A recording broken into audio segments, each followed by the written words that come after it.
T20 ప్రపంచ cup 2026 ఫైనల్లో అహ్మదాబాద్లో టీమిండియా న్యూజిలాండ్పై సాధించిన చారిత్రాత్మక విజయం అసాధారణమైనది. వరుసగా 2 సార్లు టీ20 ప్రపంచ కప్ను గెలవడమే కాకుండా మొత్తంగా 3 సార్లు ఈ పొట్టి ఫార్మాట్లో విశ్వ విజేతగా నిలిచిన ఏకైక జట్టుగా భారత జట్టు రికార్డు సృష్టించింది. సూర్యకుమార్ యాదవ్ సారథ్యంలోని మన కుర్రాళ్లు ప్రదర్శించిన పోరాట పటిమ, ఫైనల్ మ్యాచ్లో రికార్డు స్థాయిలో 255 పరుగులు సాధించిన తీరు నిజంగా అమోఘం.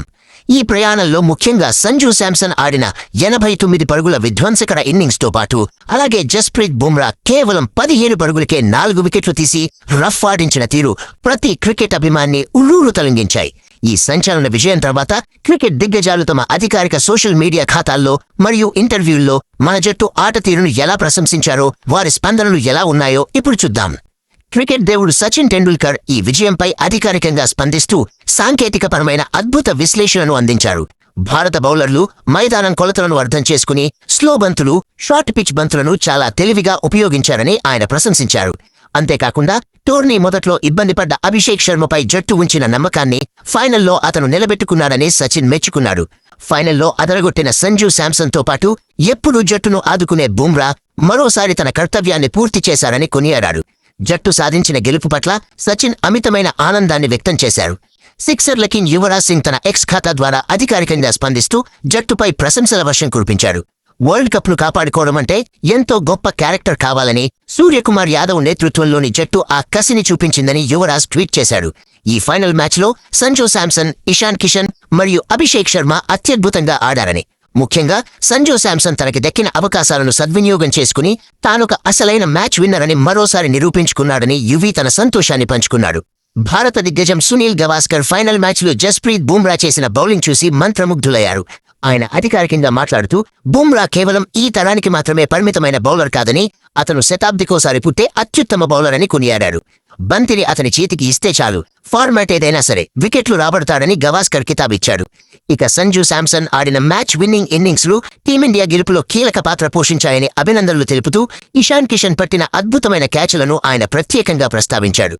ఆస్ట్రేలియా దిగ్గజ కెప్టెన్ రికీ పాంటింగ్ స్పందిస్తూ ఏ జట్టుకైనా ఫైనల్లో 100 కొద్ది పరుగులు చేయడం అంటే మాటలు కాదని, భారత జట్టు ఆట తీరు చూస్తుంటే వారు మరే జట్టుకు అందనంత ఎత్తులో ఉన్నారని చెప్పుకొచ్చాడు. అగ్రెసివ్ క్రికెట్ ఆడుతూ పవర్ ప్లే నుంచే ప్రత్యర్థిపై ఆధిపత్యం చెలాయించిన తీరు అద్భుతమని పాంటింగ్ పేర్కొన్నాడు. టీమిండియాలో ఒక మ్యాచ్ విన్నర్ లేడని, జట్టు నిండా మ్యాచ్ విన్నర్లే ఉన్నారని, ఒకరు పోతే ఒకరు ఆ జట్టును గెలిపిస్తూనే ఉంటారని, అలాంటి జట్టును నేను ఈ మధ్య కాలంలో చూడలేదని ప్రశంసల వర్షం కురిపించాడు. పాకిస్తాన్ మాజీ ఫాస్ట్ బౌలర్ షోయబ్ అఖ్తర్ తనదైన శైలిలో స్పందిస్తూ మన జట్టు ప్రదర్శనకు సలాం చేశాడు. ఫైనల్ మ్యాచ్లో టీమిండియా పులిలా దాడి చేసిందని, కివీస్ బౌలర్లను ఇండియా బ్యాటర్లు ఊచకోత కోసిన విధానం అద్భుతమని ఆయన ప్రశంసించాడు. ముఖ్యంగా బుమ్రా వేసిన స్లోయర్ బాల్స్, యార్కర్లు చూసి ఒక ఫాస్ట్ బౌలర్గా గర్వంగా ఉందని, క్రికెట్ ప్రపంచాన్ని టీమిండియా శాసిస్తున్న తీరు మిగతా జట్లకు ఒక పెద్ద సవాలని షోయబ్ అఖ్తర్ అభిప్రాయపడ్డాడు. మాజీ కెప్టెన్ రోహిత్ శర్మ ఈ విజయం పట్ల ఎంతో భావోద్వేగంతో జట్టును ప్రశంసించాడు.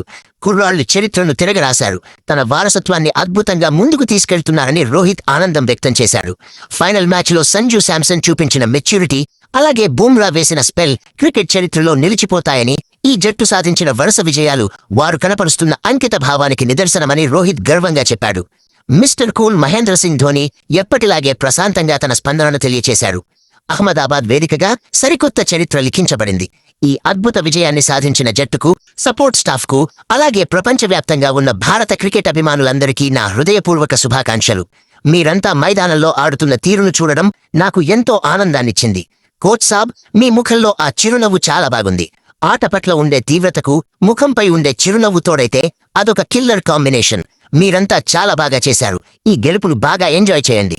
ఇక బుమ్రా గురించి నేను ప్రత్యేకంగా ఏమీ రాయకపోవడమే మంచిదని ధోని పేర్కొన్నాడు. ఏది ఏమైనా కోచ్ గంభీర్ గురించి ధోని ప్రత్యేకంగా ప్రస్తావించి అభినందించడం హాట్ టాపిక్గా మారింది.